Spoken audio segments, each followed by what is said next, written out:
Guys, Ichu's ബ്ലോഗിലേക്ക് സ്വാഗതം.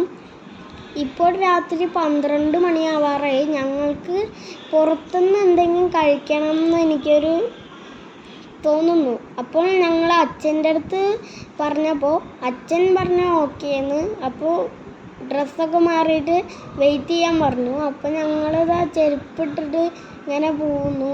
അനിയത്തി എൻ്റെ പിന്നിൽ വരുന്നുണ്ട്. കേസ് ഇപ്പം നമ്മുടെ അച്ഛൻ്റെ വണ്ടിയിൽ കയറിയിട്ട് നമ്മൾ പോയിക്കൊണ്ടിരിക്കുന്നുണ്ട്. കേസ് പിന്നെ ഈ കടയില്ലേ, ഈ കട 5 മിനിറ്റ് ദൂരേ ഉള്ളൂ ഞങ്ങളുടെ ഈ വീട്ടിൽ നിന്ന്. കേസ് കണ്ടോ, ഇവിടെ കുറേ ആൾക്കാരുണ്ട്. 24 മണിക്കൂർ ഈ കട ഓപ്പണാണ്. ഇതാ നമ്മുടെ കട എത്തിയിട്ടുണ്ട്. ഞാനവിടെ ചെക്ക് ചെയ്യാൻ പോയി. അപ്പോൾ ബീഫിൻ്റെ ഐറ്റംസും ഉണ്ടായിരുന്നു, ചിക്കൻ്റെ ഐറ്റംസും ഉണ്ടായിരുന്നു. പക്ഷെ ഞങ്ങൾ ഓർഡർ ചെയ്തത് ബീഫും പിന്നെ പൊറോട്ടയാണ്. എനിക്ക് ഇഷ്ടപ്പെട്ട സാധനമാണ്.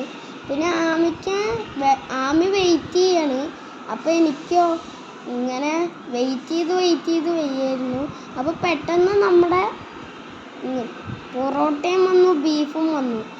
ഞാനിങ്ങനെ നോക്കിക്കൊണ്ടിരുന്നപ്പോൾ അമ്മ എനിക്ക് ഒഴിച്ചെന്നുണ്ടായിരുന്നു. ഞാനൊന്ന് കഴിച്ചപ്പോൾ പൊളി സാധനം, എനിക്ക് ഇഷ്ടപ്പെട്ടു. ട്രിവാൻഡ്രത്തിലുള്ളവരൊക്കെ ഈ ഹോട്ടലത്തെ ഫുഡൊന്ന് ട്രൈ ചെയ്ത് നോക്കുക. എയർപോർട്ടിൻ്റെ നേരെയുള്ള മസാല റെസ്റ്റോറൻറ്റ്. അപ്പം ഞങ്ങൾ തിരികെ പോകുന്നു. ടാറ്റാ.